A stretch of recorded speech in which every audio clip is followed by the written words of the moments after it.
Welcome back to the Outlap podcast. What How up, we doing, dude? gents? Doing pretty good. What a start to the year, boys. That was a lot of fun. Love seeing my guy Lewis in the Ferrari red and yellow. Don't love the team radio messages, but boy, regardless, that was a blast. Yeah, We'll no, it was. definitely dive into those later because definitely the hardest laugh of the race was Charles and his race engineer, without a doubt. And then a close second was Lewis and his race engineer. Both the best laughs of the race, I thought, without a doubt. Yeah, The seat full of water must be the water. yeah. I think between that and then like the rookie demise and the rookie surprise of the race was an interesting tune in. I'll tell you what, Central Time. I was in Kansas this weekend.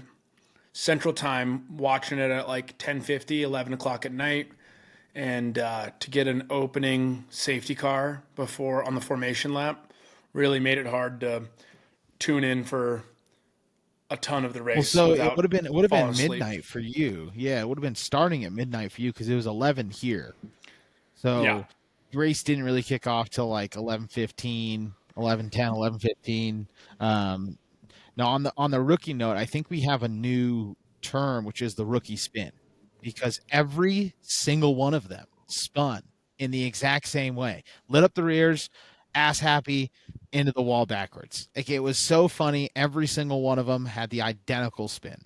Every So single they one but one. But one very solid Italian rookie that I'm sure we'll get into at some point. But hey, before I we was get just saying, started out of here, the guys boys. that did go out, right? Out of Yeah, the I guys feel that you. did go out, every rookie crashed in the exact same way, and we had a few good rookies too. We did. Before we get started, boys, I think something we didn't do last year, we just kind of jumped in and started talking like we did at the beginning of the episode. But we wanted to introduce ourselves a little bit, talk a little bit about, why when we got into F1 and like how we got into racing. Nick, why don't you kick us off? Yeah, so I really started getting heavy into racing, I'd say around COVID. Got a sim rig as well as started watching Drive to Survive that I think a lot of especially Americans got into Formula 1. Um but really like dove into the driving myself side, and have pretty much watched every race religiously since, tail end of 2019, beginning of 2020. Um but I think I bring a unique perspective in that I do a little bit more driving myself, which I think helps put a little bit of perspective on what these guys are dealing with in the car. Obviously, I am not that level, and I don't act like I am. But it's a little bit of the combination of being a fan, but also like competing in my own right and doing like endurance races and stuff like that, and having a little bit of an understanding. Like I always say, when you watch baseball, it's hard for someone who hasn't played baseball to fully appreciate it because you don't understand a lot of the nuances that are going on. Like that's probably one of the pieces that I appreciate about racing the most. And what's cool too is all the different classes of racing. I know we're a Formula One focused podcast, but that motorsport bug definitely woke up, and I follow a lot of other classes of racings that we'll touch on throughout the this season two as well. I'll pass it to you, Mike. yeah, guys. Mike Scott here, and how I got into racing. So I have whittled this weird niche in my career where I work for a lot of international companies, specifically Australian companies. And so, big shout out, Richo. Um, I was working for a Australian company at the time, and he was like, "Hey, there's this guy named Daniel Ricciardo. He's an Aussie. You should pay attention to him. He's the dude." And so he got me into it. And then, like, honestly, I think it was like probably the precursor to Drive to Survive. There was a McLaren only kind of like gridiron kind of thing on, like, I think it was like Amazon or something. So, like, talk about a swing and a miss for a streaming platform. But it was just McLaren. It highlighted, what was it? Fernando Alonso, and then I forget their guy that like ultimately and like left, but It was probably um, Stoffel Van Dorn. yeah, Stoffel Van Dorn. Okay, we're back. So, anyways, yeah, Stoffel Van Dorn with McLaren was Yeah, like I watched all that, got pretty intrigued on like the nerddom side, like the engineering, not just the racing. And then honestly, Drive to Survive came out, everyone else kind of got on board. It was easy to get people hooked, and then yeah, I like luxury items, I think. And so like F1 is like the racing luxury item. Like F1 is the racing Rolex. So yeah, I just like it. I think it's the peak motorsport. And I just love being a casual observer. Hell yeah. I'm Travis Winnan.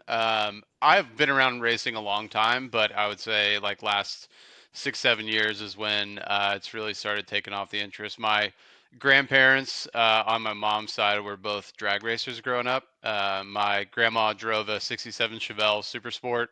My grandpa drove a 69 Impala. They were doing like a local circuit at that time. Grew up watching drag racing on TV. Was always a big fan. My mom had cars growing up, but really where I started falling in love with racing was when Mike and I were in college. We had an opportunity to work Bristol a bunch of times, and it was a lot of fun. This is a picture of us when we got to meet Rutledge Wood on St. Patrick's Day, which is today, by the way. So, shit, man, like 10 years ago at least today, which Oh is yeah. wild to think about. Um, Look at how skinny both of you guys are. I know, Holy hell. I Just a know. bunch of I don't know little if I take kids that as out a there. compliment. I don't know if I take that as a compliment or if you're just calling me fat now, but either way. Yeah, I mean that was like with a $5 hot and ready after practice every day too. But Yeah. yeah, so got into racing. We went to Bristol like a million times. Still is my favorite NASCAR race. I absolutely love it. And then Drive to Survive as well. I was coming out of college baseball, like just not really into baseball anymore. Just was struggling watching it on TV and found racing and obsessed with it now. I watch all series as much as possible. I watched 12 hours of Sebring last weekend, and then obviously F1. Very into it. So that's a little bit about us, and now we probably should talk a little bit about the race. I think that's why people tune in, and we had a really good conversation in text thread during qualifying that I wanted to kind of bring to the front, and that is the merits of Albert Park. I think long and short of it, we have very differing opinions on the track at Albert Park. And I will let, I think the most qualified person to probably actually talk about the track is Nick. So I'll let him talk about the positives. Obviously, listen, folks, the race was amazing this weekend, and that's what weather brings into it. But definitely one of the more polarizing circuits on the calendar. Yeah, Trav, and I think like specifically the disagreement where we had it was you said like after qualifying you didn't love Albert Park because of the lack of forgiveness. And so, in my opinion, I think especially on the qualifying side, like I want to see those cars on the absolute razor thin edge that these Formula 1 drivers need to perform at to be able to like qualify well. And you've got tracks like Austria with a lot of room on the outside of a lot of turns, and there's not that punishment for pushing it too far. Whereas in Albert Park, there's walls, or now the gravel moved up this year. So the exit of turn 6, they moved the gravel up another 3 feet, and so it's essentially right on the exit of the curb. And so like we had a little disagreement, and Trav was like, I don't necessarily like the track, and I agree that from a racing perspective because traditionally it's not a great track for overtaking. And the race I think really was highlighted, as you alluded to, was the weather, right? Like that's what really made the race shine. I like Albert Park specifically as a qualifying track and as a driver's test because there's a lot of really high speed chicanes where you're really close to a wall on the exit and right on gravel or on entry and right on gravel on exit, which I think is a really tough test for the drivers. And that's what I want, qualifying to be. So in terms of like if it's a purely dry race, traditionally Australia is a dud. They actually made even more track changes a couple years ago and got rid of a really slow chicane and sped up that back sector a lot more. And I think that like I said, it's a tough track to drive because it's very high speed and not overly technical, but it's very high risk, high reward. Like the fastest line is putting your car on the edge, where if you catch the curb a little bit too much, you have a chance of going into the gravel or catching a wall. So I personally like those really driver test tracks, especially for qualifying, because it's like who has the biggest balls as well as who can execute. It's not just necessarily who has the fastest car. I know McLaren kind of pulled out some pace at the end, but it wasn't looking like they had a huge advantage the whole way through. So that's my opinions on Albert Park, and so I'd love to hear like from your opinion why you didn't like the changes that they made to turn six, because essentially and what I said to you in the text was, I rather drivers being punished and we have some gravel on the track than the broadcast being three quarters talking about track limits. And we all know there's those certain races, especially like Austria is one of those ones where the majority of the time, if you tune into the broadcast and you haven't been watching, they're probably talking about track limits. So that's just my take on that. Yeah, that's fair. You're gonna have to bear with me here. I know we fleshed this out in text, but I think I have like what I would consider a really good comp. Golf season is kind of getting into full swing right now, and we have a couple courses recently that it reminds me of Albert Park and another track that I'm going to talk about here. But I would say like if we're this is maybe for a very niche part of the audience, but I would say Albert Park reminds me a lot of Bay Hill, where Arnie's Place, where they play the Bay Hill Invitational every year in the PJ Tour. It's known for being a very long and punishing track where it's surrounded by, lots of rough, and it has a lot of like very non-strategic things that you do to get around that golf course that aren't necessarily very fun to watch. So, for example, like I would say that Albert Park is like Bay Hill, where I think TBC Sawgrass, where they played last weekend, is like Jeddah, which is by all accounts of your description, Nick, like very similar track to Albert Park. It's very qualifying focused. It's fucking awesome in qualifying, and also to your point, like I think Albert is a great qualifying track as well. It highlights the driver. It's really fun. But if you're at Albert Park, like the gravel and it just feels a little like we're talking about racing on a road. So maybe this is a bad comp, but like it feels a little artificial where just like sticking gravel on the inside of something makes the drivers avoid it. And it kind of reminds me of like when at Bay Hill, like there's this giant fucking pond to the left and there's this awful bunker over to the right where you know you're not going to be in very good shape, but you just blow it over into the bunker because it's way better than being in left in the water. Whereas, like at TPC Sawgrass, with a course that is very similar by all accounts, very hard, very challenging, but it gives you little bits of decisions all over the place that really impact your performance on that hole as a whole. So I think kind of my overall take on Albert Park is like it is a really good qualifying track, and like the best drivers are going to shine on that track. But a lot of times we don't get to see them perform to their best because they're shying away from these like very very heavy penalties into areas where like yeah maybe they're going to go a little bit slower, but it's just not as like they're avoiding the bad stuff. They're getting their tires out of the gravel. I like and thinking. Sorry, long thought here, but like thinking about Jeddah. Jeddah, like you guys see, you see guys with foot to the floor the entire time, and if they miss, like they are into a wall and they're into a wall hard. So like. I don't know what it is about the track. Maybe it's just like like I'm an F1 driver and I can get as close to the wall as I want. Like I'm sick, but I feel like at Jeddah, like it is a very similar track, but the hazards are so much more prevalent that guys are like trying to find the perfect line and they're not really shying away from things, but when they do, like they really hit it hard. And again, like this is a casual take. I'm probably somewhere in between Mike and Nick in terms of like actual racing knowledge, but just watching that track in particular, like it doesn't do a whole lot for me. It's not the most interesting layout, but I definitely understand your point, Nick, and I think like the drivers shine there, which is definitely one of the merits of that track. Mike, what are your thoughts as the self-described most casual? What are your thoughts there? Yeah, I think like honestly, as a relatively casual guy, when it comes to some of the like more technical details of that, it's like honestly just stoked to be back in racing. I think with the number of like on grid changes, it was easy for me to forget about how kind of like boring I think the track is more generally.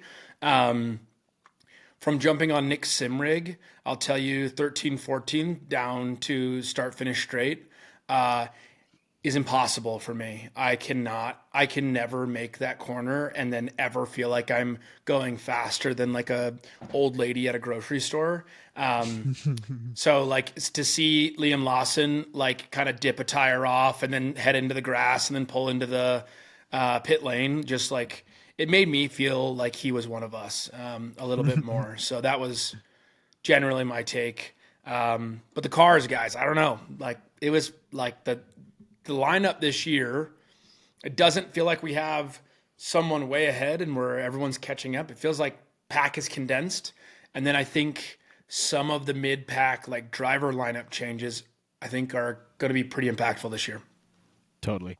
I think what I'll do real quick, I'll do like a quick high level recap of the main points of the race, and then we'll talk about like how it finished and just kind of like dive into things from there. So I think we obviously have to talk about Isaac Hadjar crashing and not even making the start because the conditions were pretty treacherous.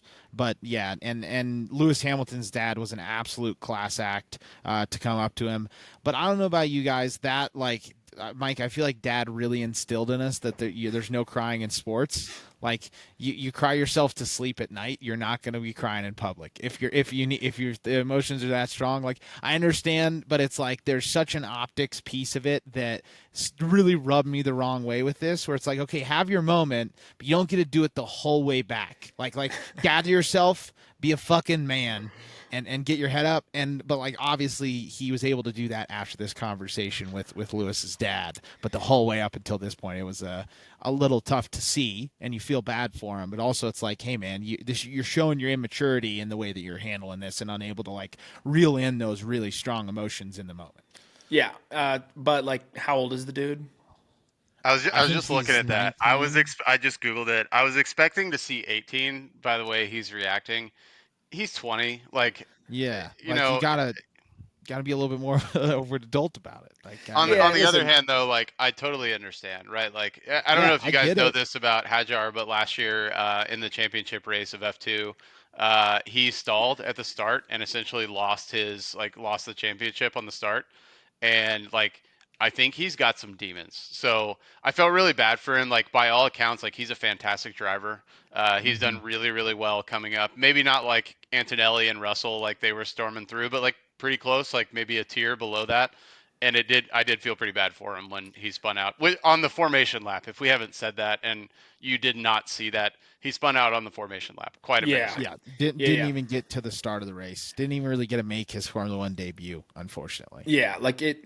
If I could give it an example for a non Formula One, it would be like your very first start in the like Major League Baseball, and like as you run out of the dugout to go take the mound for the first time, you like fall and like break your wrist, and you're just like, well, I'm now out. Luckily, it's only out for a race, but still. I can just Yeah. imagine like built up in his head as well, just like that moment. And then for it to spin and just like to know that it's just pure fear to ride it all the way into the wall, it would suck. But big shout out to Lewis's dad. I think class act, a man that you don't honestly see a lot, like as far as like Mhm. fathers in F1, don't see the man a lot.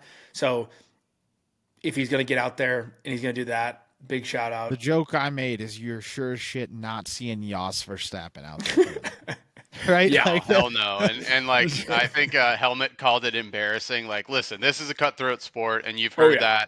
that. You've heard that with Doohan already being talked about getting out of the seat for Colapinto, but like you got to feel for the guy a little bit. I do think he's going to have a great season. The Racing Bull looks really fast, Yes. Mhm. compared for especially like Mike's talking about. Like, there's a true midfield now, and there's like five teams that even Sauber looks great, man. Like, there's a lot Yeah. of teams that are kind of in that midfield, so.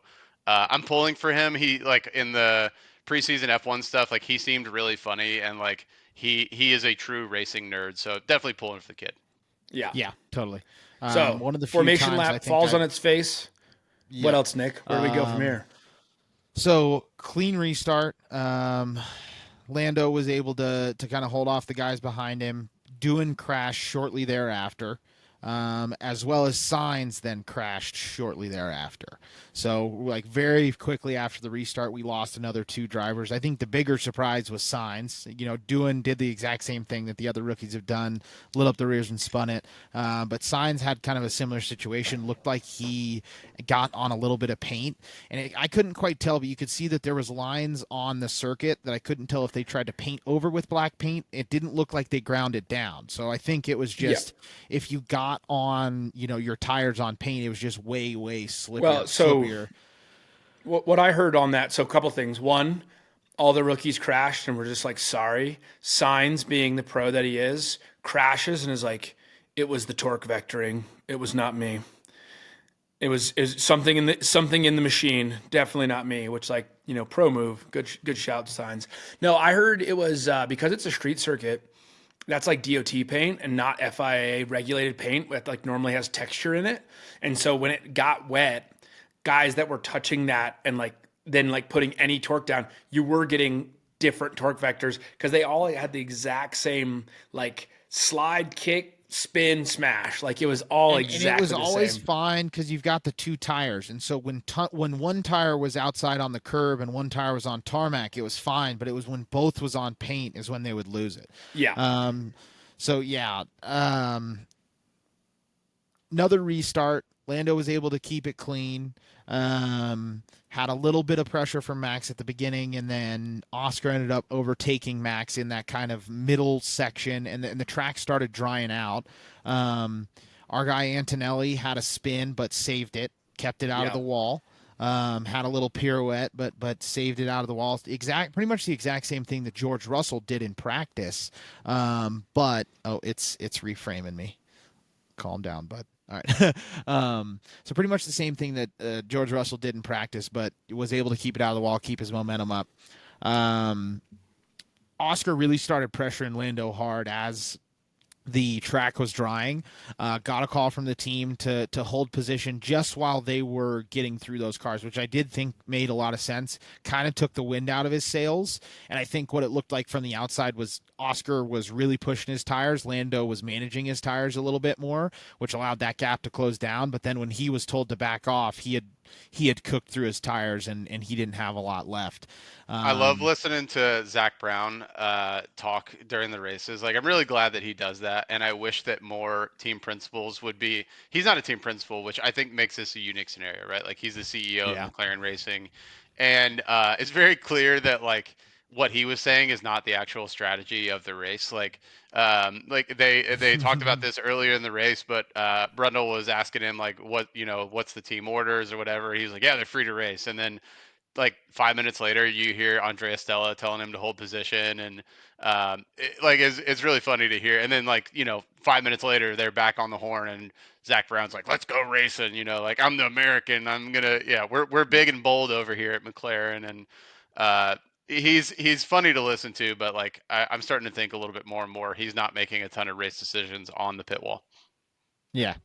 Um, I agree with that. It is funny. It's like, oh, we're making some decisions around tires down here. It's like, Zach, you're not making any decisions. You're No. just you're just the face of McLaren, and that's okay.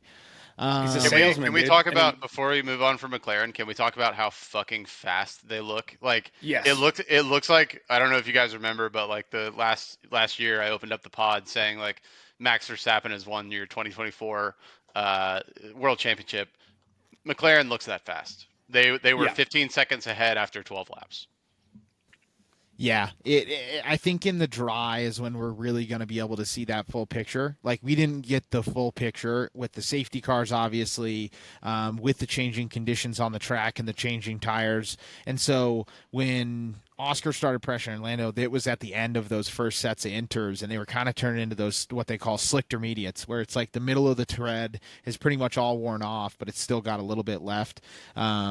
And that's where I think some pace is showing its head as well. The way it's like during that sector, even on intermediate tires on a drying track, they were just kind of constantly gapping Max, and they together built a huge gap, almost a full pit stop over Max.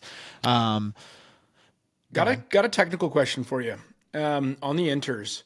Just because, like, while you're watching the race, right? Like, you're seeing Max Verstappen in second, and he's like chasing water, right? Like he's chasing water to cool down the tires. Do you know from a Pirelli tire compound perspective how much softer the inters are than the soft compound tires?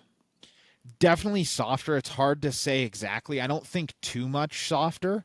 But because you've got that tread cut into it, you've got less surface area of rubber actually touching the ground, so it wears out faster.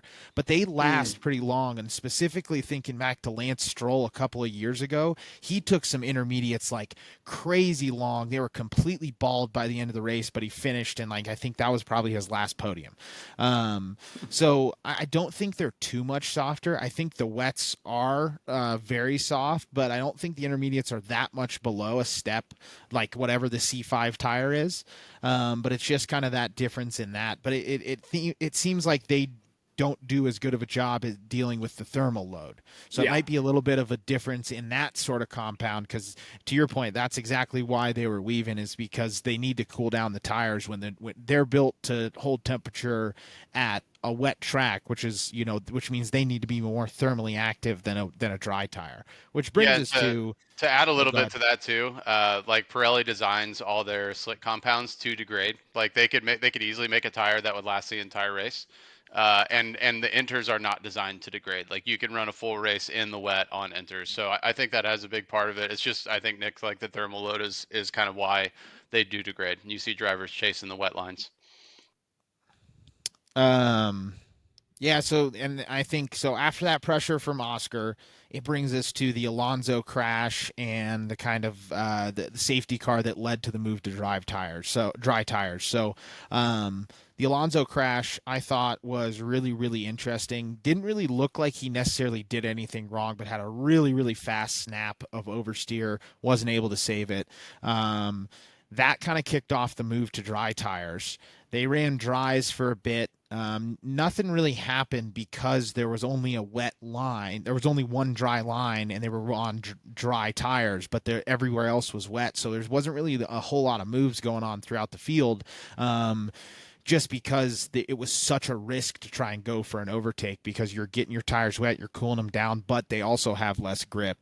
Um, so the rain comes, and Oscar and Lando slide off. Talk about me as a McLaren fan, the biggest fucking heart attack of a camera cut I've ever seen. Um, so Lando slides off first. Oscar slides off behind him a little bit farther. Lando comes kind of careening back on the track, but was able to slow it down enough to make that turn 13. But Oscar came in with a little bit too much speed, ends up beaching his car. Wasn't fully beached, but was just on wet grass. Was able to throw it in reverse. Yep, there he is, beached. Was able to throw it in reverse and ends up backing out to that safety road and was able to get into the pits. But that dropped, that's really screwed Oscar's race. It dropped him from second place to, like, I think he ended up after the safety car restart being like 13th. So tough day for Oscar, but I think he was again rearing his head.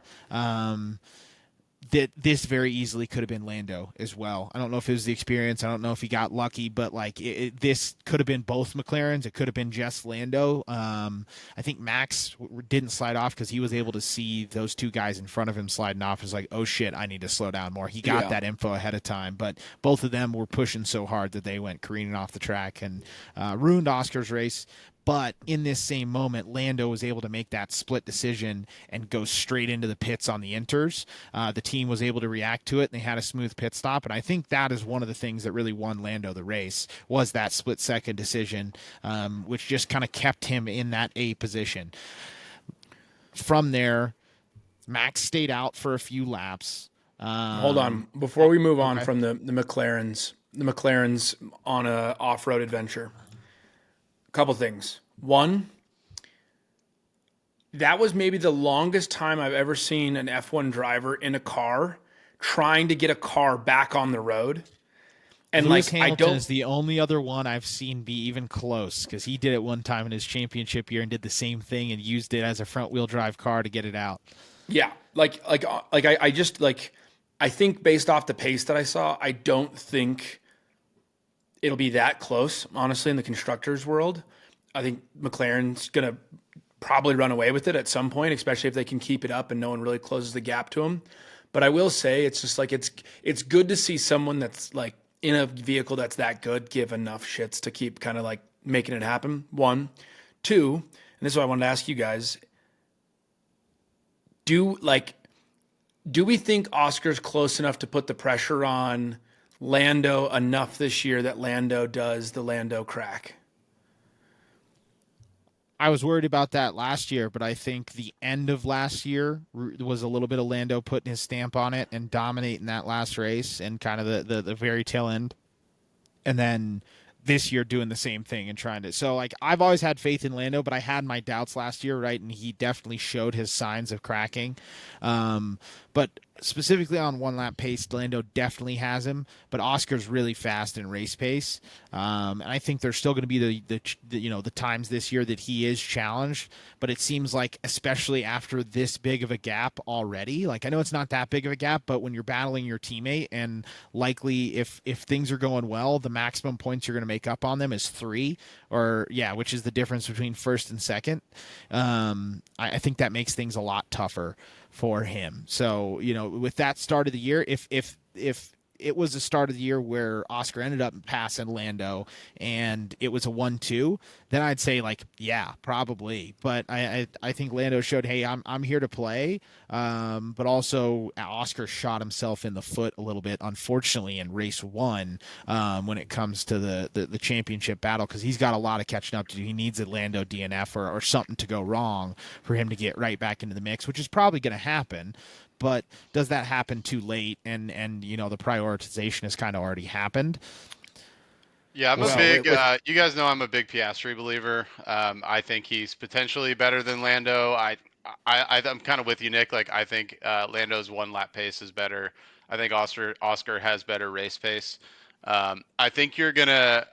First of all, I wouldn't count out Red Bull. I know that Helmet was talking at the Helmet Marco for Red Bull was talking after the race that they've kind of figured out what was going on and they could hang with McLaren for a couple laps, but tire wear was just really bad. And they were talking about how the improvement from this year's car to last year's car, like, it doesn't have like the big snaps of oversteer and understeer that it had then. So the balance of the car seems a little bit better. And they were talking about being able to make up that gap in like 3 to 4 races. So I think they're still there. I think Ferrari's got some work to do, but I do think it'll be really interesting because, like, you're going to see Max battling at the front for leads with Lando a lot, and I think Oscar is, at least at this point, like, has proven to be better consistently under pressure. So I think it's going to be really even. We're really early in this, guys. It just takes one stupid Max move, knocking Lando off the track for Oscar to score way more points and get back in it. So I still have faith in Oscar. I think it was just a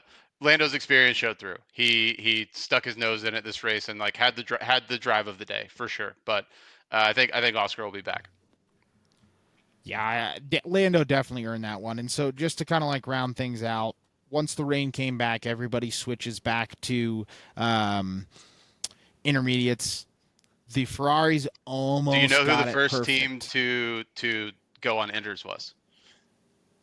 What was it? The Alpines or the Haas's or something like that? Like way too early. It was, but I mean, like, after the rain, George Russell from his car called Inters as soon as he saw that happen, and they went right in, and it got him a podium. It was a great call Yeah, by George, really decisive, and it also, like, Kimmy followed right after. We'll get into Kimmy here in a little bit, but Kimmy went from 16th to 4th this race. If it's not Lando winning the race, like, that's my drive of the day for sure, and just want to give Mercedes a shout out for that call, both driver and team. That was pretty awesome.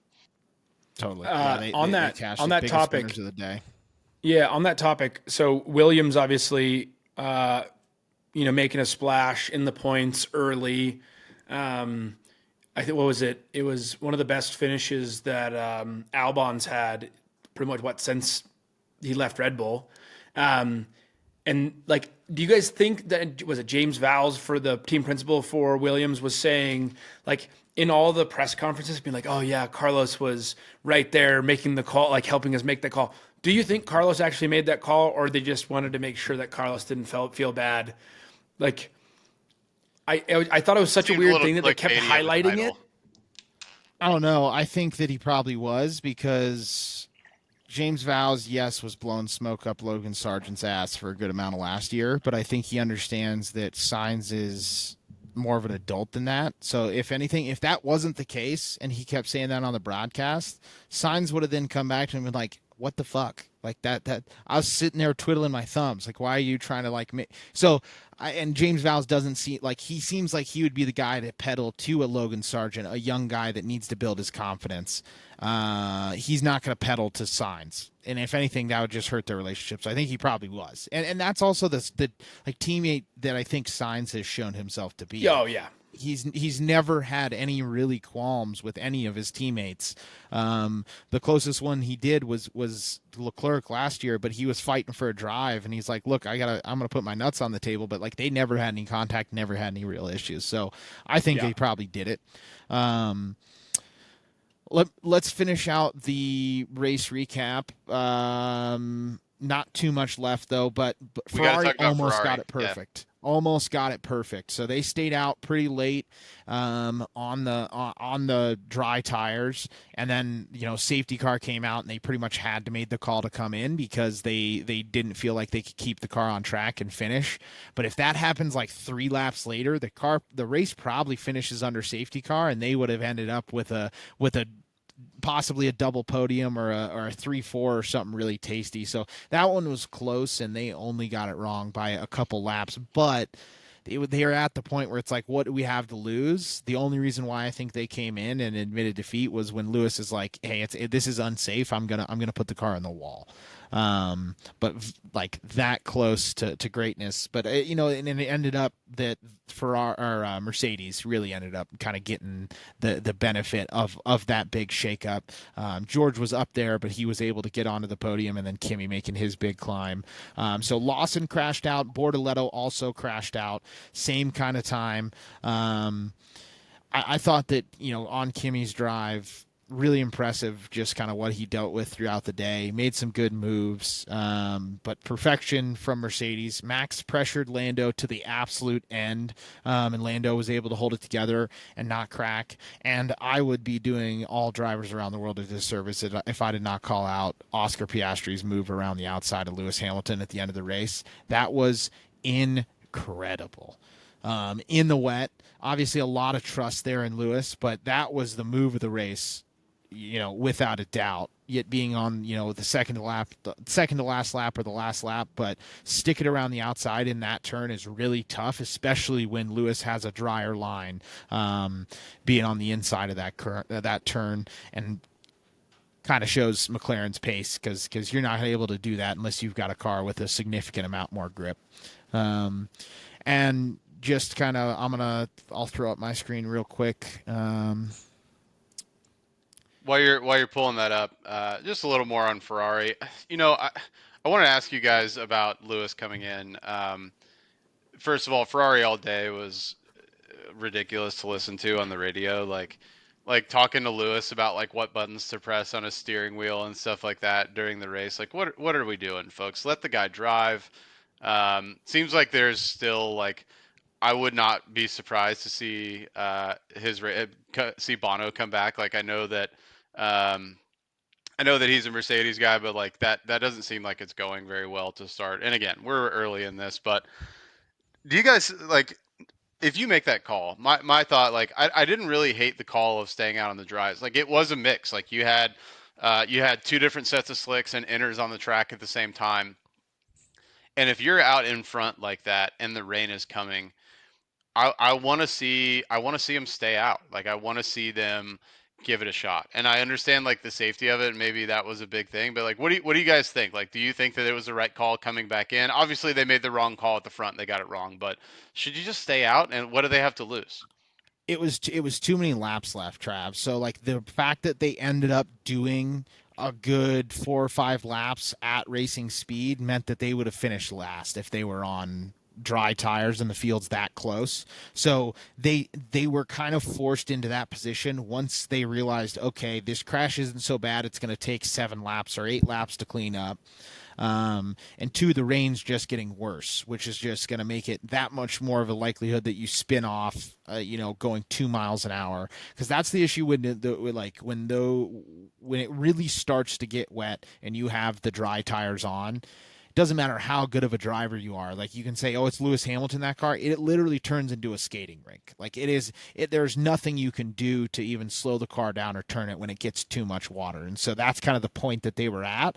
They had to kind of cut their losses. If it would have stayed a little bit drier and that safety car happened a couple laps later, I'd say yes. But with where they were at, and then the fact that decision was justified once they got back to racing speed and had to run 5 laps of actual fighting. So That's fair. they were shot in the foot a little bit. Yeah, speaking of too This much was the water, best way quote to of the call the day. race. If you didn't catch it, Leclerc was asking if there was a leakage in his car and said his seat was full of water, and his race engineer said that it must be the water. I mean, it's tough to listen to. Such a good historic organization that like they look like clowns most of the time when there are situations that arise that throw them off of their initial race plan. Listen, I think like every time, again, and Lewis, I think is amplifying this. Like Ferrari looks good. Ferrari has a good looking product. Ferrari red is sick. There's nothing that looks like it on the racetrack. But then once you ask Ferrari tough questions, you realize that you just want Ferrari to shut up and keep looking good. And like that's what's so frustrating as like a guy that like constantly hears about like, oh, the lineage of Ferrari and how good it's been over the years. And it's like, honestly, I haven't seen anything but like a nice looking car and and nothing else. Like I just don't get it. I just don't get it. Yeah. It's been They've definitely years. been through a lull, and their last championship was Kimi Räikkönen. Their last championship before that was Michael Schumacher, but they really had their heyday like obviously a while ago, but they've been in a bit of a lull. This is the biggest gap in wins for them in the drivers and constructors ever. But on the note of the Lewis and his engineer, I think that I was just sitting there. I was like, man, you can tell he hasn't been working with this guy for 12 years, and it kind of shows you that expertise that Bono played in understanding. Like, okay, I have this information that they just gave me, but I know Lewis is just going to tell me to shove it if I give it to him right now. So I'm going to wait until he's got 5 seconds gap on either side, and then I'll feed the information to him then. And obviously Ferrari and whoever the race engineer over there is for Lewis has some learning to do. But yeah, that was hilarious where it was like, stop repeating yourself. I can hear you. I know. I'll press it. Yeah.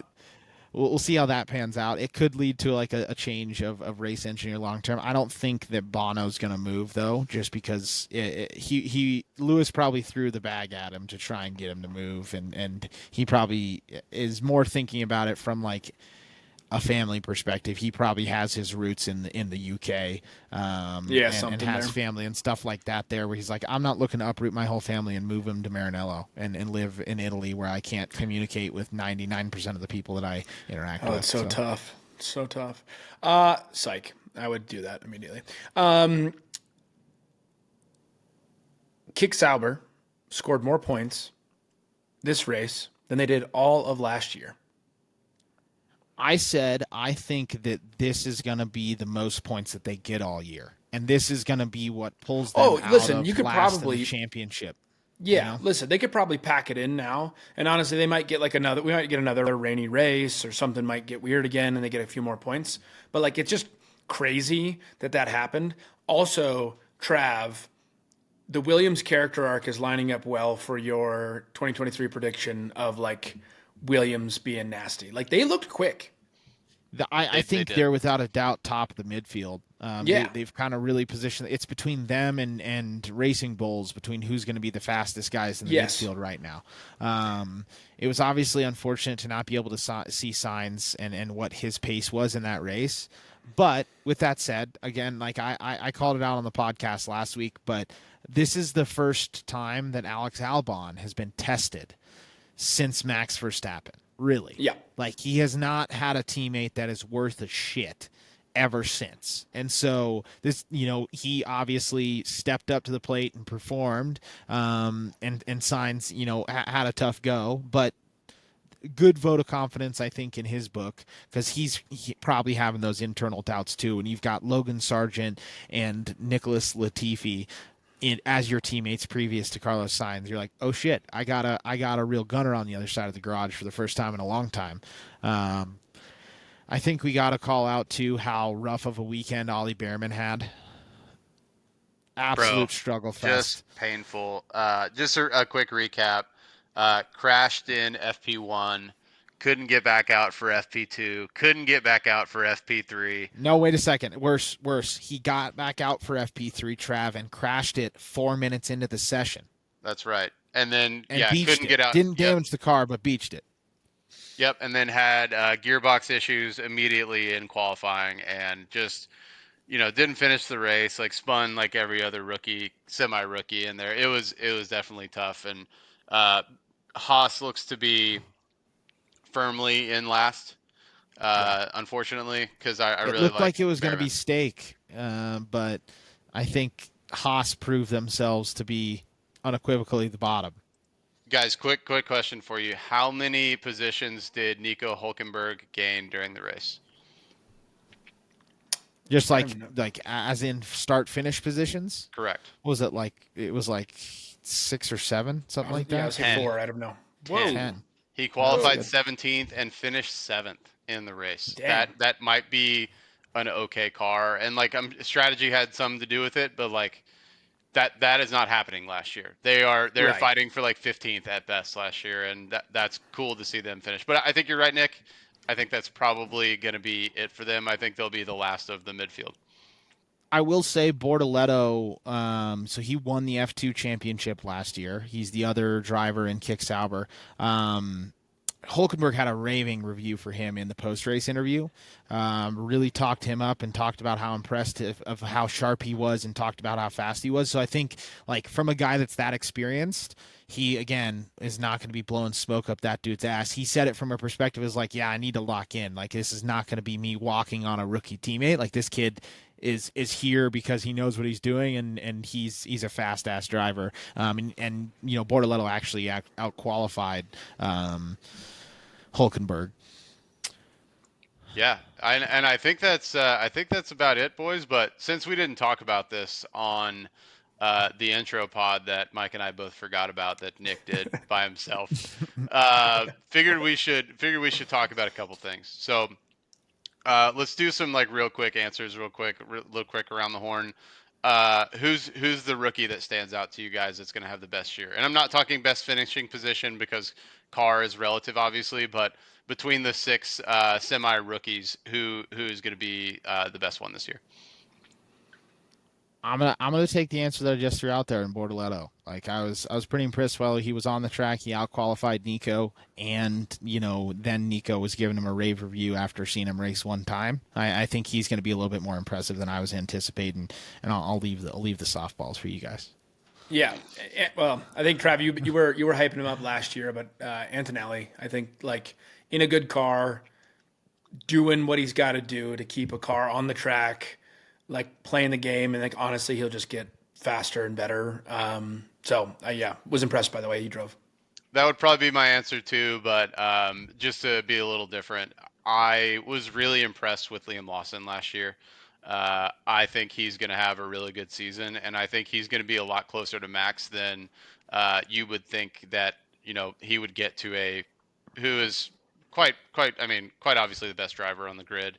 I think Lawson finishes top 6 in the championship this year and has a really really good year.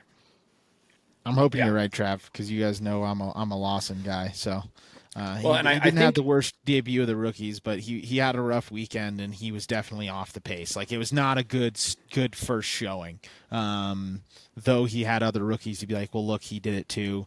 the practice sessions and kind of everything leading up to that. He had a rough weekend, but I'm hopeful for him as well, Trav, because I really do like Liam, and he's got, I think, a lot more charisma than a Sergio Perez, especially more than a Max Verstappen. He's more likable, just Yeah. as a guy to like enjoy watching. Well, I'll tell you one thing just about Lawson is like I think if he finds the pace and he's on Max or Max is struggling, losing tires, has a something like not to say that I think he'll completely disobey team orders, but I do think he'll put Max under the gun and be more willing to do so and not playing such like patty cake, like let's make Max happy ball. But I could be totally wrong. But just I hope that's the case. I think Red Bull is going to squash that so fucking fast. But yeah, yeah, I really hope so. It's not 2017 anymore where Albon and Max or Ricardo, whoever it was, I think that was Ricardo, are Yes, going Rick. head to head like trying to fight for the number one driver. But I really hope so. Okay, last one. Who made the best offseason move this year? I think Williams not getting a junior driver. Like I think them sticking with Albon, picking up signs, and not getting some guy at F2 or getting a reserve driver into a seat gives them an opportunity to be more competitive given the car that they've put together. So I think that's probably like my biggest shout out is like, okay, if you want to be there, then you have to have drivers that can get you there. You can't keep gambling, I think, at the with new guys. So Williams is my vote there. Yeah, and I think the biggest mistake for what like this is the hot take, but we'll see how it pans out. I think the biggest mistake would be Ferrari getting rid of signs, because like Lewis just feels like more and more that we're seeing of him, it just feels like he's over the hill a little bit and just isn't quite the same level that he used to be. I'm actually going to say like it wasn't necessarily an off-season move. It was just announced before the last race, but McLaren locking down both of their drivers for a very extended period of time. I think that's also like it's one of the moves where it's like right now you can see like that, okay, that's a hell of a good move. I think for a lot of these other team moves it's going to be harder to see until like those new drivers actually pan out. We can see how they compare against their teammates and stuff like that. So I'm going to say McLaren just keep in their lineup because they realized what they had and they said we stole Piastri from Alpine. Let's keep him for another 2 years and get him under contract, and Lando's locked up as well. Just fanboy a little harder, dude. Gotta give him the shirt, give him the Hey, hat. Come on. this is probably my best opportunity to do so. First race of the year. First time that someone else other than Max Verstappen is leading the championship since Lewis Hamilton in 2021. Whoa, I did not know that. That's crazy. Yeah. Yeah. First person to have the lead of the Drivers' Championship since Lewis Hamilton. What It has about been what about Max dominance. what about Leclerc and Max in 2022 after after the rule change? Did he never lead then? I don't think he ever led. He was just really close. Yeah. But Max, because 2022 was the year that Max like walked the field and Oh won yeah. like 18 of the 23 races. Yeah, I just Um, remember. I think they traded races. I think it was like I think Max won the first race, and then Leclerc won in Abu Dhabi, and then I think it was kind of over after that. yeah, but Yeah, just yeah. I think exciting the to see my McLaren. guys on top, Mike. I think that's a good call. A lot of comps to my Bengals locking in T Higgins and Jamar Chase for long-term deals today. That's super exciting. So. Yeah, I think that about wraps it up. Appreciate everybody tuning in to the Outlap, and we will catch you next week. What races? What races coming up? I did not do any research ahead of time. China. China. Oh, what about China? China. China. Uh, And no, with that, we we talked a lot about it last year, but preview for China, very technical track. I don't like it very much in terms of actually driving it, as well as the grass lights on fire because they paint it. So I don't know.